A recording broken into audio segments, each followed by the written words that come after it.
दशम श्रेणी पिलामानंक आसला गाइडलाइन कौन कौन केमिति एग्जाम देवे आउ को टाइम रे क्लासरूम भीतर को पशिबे संपूर्ण अपडेट देखिबा। जय जगन्नाथ। देखो आम जाचे कि 20 तारिख रू कौन हो कि आपंकर एग्जाम स्टार्ट हो कହାର कि 10 क्लास पिला कि केते पिला एग्जाम देछन। फास्ट लिखाई कि 5,91,611 जन छात्र छात्री आवेदन कर बोर्ड पक्षर 3,077 परीक्षा केन्द्र में दुर्गम अंचल 21 थाना नोडाल सेंटर कराई। माने जो थानाटा कौन हो कह जो जगार अधिक दूर पिला हो दुर्गम जगह जो से थाना को भी कौन कर सेंटर भाव कर यह सब व्यवस्थित भाव में परीक्षा को परिचालित करने माध्यमिक शिक्षा व्यवस्था कार्यक्रम जारी रही। आउ एठी बहुत पिला कहते कि यहाँ सर कौन कि ढिला रहा टी टाइट रहा टी टाइट रौन पे जान कि फास्ट कथा कहूँ कि तुम जो अर्धवार्षिक परीक्षा होता हाफ इयरली एग्जाम जो कहते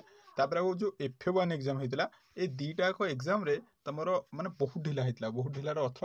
कि देखी देखिए क्वेश्चन पूर्व मिल जाता से समस्ते कौन करते कि BSc कि बोर्ड की जहाँ कहते कौन दायी करुले ये एग्जाम टी हार्डली रही पार कि तुम टेंशन नियनि कि नॉर्मल जमी एग्जाम हवा कथा हम जो मैंने भी कहते टाइट रही कि नॉर्मल जमी एग्जाम हवा कथा हम ताले कह ना सर आम जीव टोटाल कॉपी करके आसू ये तो संभव नुह ना ताले कौन कि अर्थ आम जब कह कि सका 9टार परीक्षा थी बेले परीक्षा के तुम स्टार्ट हो 9टार 7:30 रु परीक्षा केन्द्र को परीक्षार्थी छड़ा अंपटे 8:15 मिनिट्रे आउ क्या कौन कह परीक्षा भितर प्रवेश को अनुमति मिल ना। यहाँ गोटे जोटा ये बोर्ड तरफ बहुत खराब निष्पत्ति जोटा कि मो मत ठीक नुह। तुम कह कौन पे कि एग्जाम हूँ 9टार 7:30 रु जीव मझे गैप के 1.5 घंटा तुम जब कह ना सर आमर यहाँ बेसिकाली कौन पे कह जो मैंने भी दूर बाटर किसी असुविधा सुविधा अच्छी एग्जाम लेट आसपाई कराई कि 8:15 पर जावाक अनुमति ना यहाँ भूल करदे कौन पे यहाँ करते के कह 8टा मोर 8:30 करदे मे भी हो जाता 30:45 करदे हो कौन पे कारण 8:45 भितर हेल्ले कहार किसी असुविधा सुविधा आदि होते से पशि पारे यहाँ नॉर्मली पशि कि 7:30 रु मो मत ठीक नुह कि कहता 7:30 पूर्व को आस बाहर को आस पिला भी पढ़ा चाहिए 1.5 घंटा किसी टाइम पढ़ी पारे है ये जोटा कि टोटाल पूरा साइलेंट होगी बस पड़े बुझीपार तो ओके।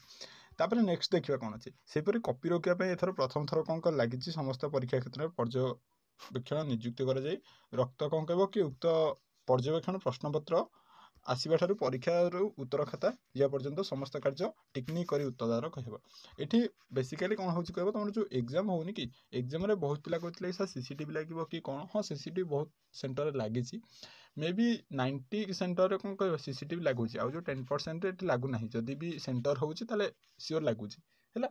सेंटर ए वर्ष मे भी लगिपारे सब सेंटर तापर कहले कौन कह आमर जो एग्जाम कॉपी रोकने किसी निजुक्ति करेंगे आ मे बी यहीटा नुह कि तुम कॉपी पिला कौन कह कि लिखेदेवी सेटा किसी नुह कि तांकर जहाँ नॉर्मल आगुरी जमी निजुक्ति चलता है सब वर्ष एमती आसूसी सो टेंशन नबार ना आराम से पढ़ चल आउ कौन कह कि कहला BO प्रधान शिक्षक शिक्षयित्री दि जाए पर सेंटर सुपर छाड़ दियो देख ताले तुम सेंटर तुम पाइज बोधे मो मत तुम कौन कर कह बेसिकाली जहाँ भी तुम पढ़ीच एवं कौन कर प्रीवियस इयर्स क्वेश्चन देख माने PYQ है PYQटा basically must be important for all मुझे पूर्व भी कही आज भी कहूँ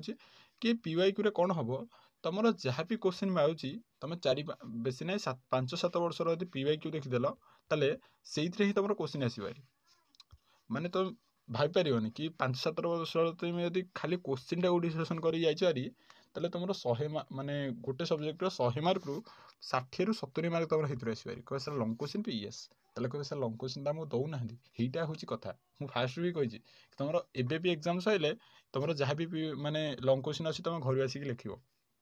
कौन पे तुम बड़ माने सान भाई भौणी भी कम आसो सहित तुम भी गोटे मेमोरी हो बुझीपार तेणु PYQटा मस्ट बी इम्पोर्टाट तुम लंग क्वेश्चन हो कि सर्ट क्वेश्चन हो से मायना करेनि आउ गोटे चैप्टर मुझे कहूँ कि तुम जदि किसी मैथ कथा देख कि साइंस कथा देख कि जहाँ भी देख तुम PYQटा बेसिकाली डिस्कसन कर माने केमी क्वेश्चन आसटा भी बेसिकाली जापर जमीक कि तुम नॉर्मल गोटे क्वेश्चन देती तार तुम भैल्यूटा चेंज करें कि तार येटा से बुझीपार आउ एतिक न्यूज मु भावुची कि किसी PYQ तुम सहित मुझे डिस्कसन करी आउ जदि भिडियो भल लगी लाइक करो सांग सेयार करो चैनल सब्सक्राइब करो जय जगन्नाथ।